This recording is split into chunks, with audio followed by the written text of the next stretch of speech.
அனைவருக்கும் வணக்கம். தற்போதைய கால சூழ்நிலையில் ஒரு விஷயம் என்னென்னா, வீட்லேயும் சரி, அதாவது குடும்பத்துலேயும் சரி, வெளியிலையும் சரி, அலுவலகத்துலேயும் சரி, நாம் ஒரு விஷயத்தை தொடர்ந்து அனுபவிக்கிறோம்.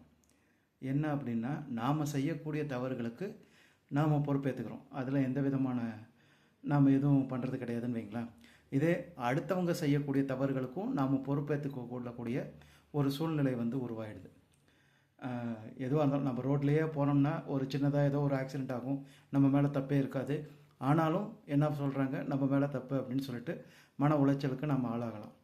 அந்த மாதிரி நாம் தப்பே பண்ணலனாலும் அந்த தப்புக்கு பொறுப்பேற்றுக்கக்கூடிய சூழ்நிலை தான் நாம் ஸ்ட்ரெஸ் அல்லது மன அழுத்தம் வரும். இந்த மன அழுத்தத்திலேருந்து வெளியில் வர்றதுக்கு தியானம் உதவி பண்ணுது. நாம் தியானம் செய்யும் பொழுது நம்ம படிப்படியாக ஒரு நீண்ட கால நோக்கில் நாம் தியானம் செய்யும் பொழுது நாம் ரியாக்ட் பண்ணுறதுலேருந்து ரெஸ்பான்ஸ் பண்ணுறோம். அதாவது தியானம் நமக்கு என்ன கொடுக்குதுன்னா, நாம் ரியாக்ட் பண்ணுறதுலேருந்து ரெஸ்பான்ஸ் பண்ணுறதை நோக்கி போகிறோம்.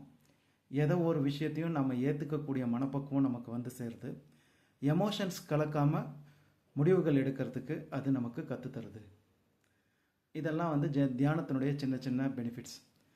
பல்வேறு அமைப்புகள் இந்த தியான பயிற்சிகள் கொடுத்தாலும் ஹார்ட்ஃபுல்னஸ் அப்படிங்கிற அமைப்பு எனக்கு ரொம்ப பிடிச்சிருக்கு. இந்த தியானம் எப்பொழுதுமே இலவசமாக பிராணாகுதியை அடிப்படையாக கொண்ட தியானம்.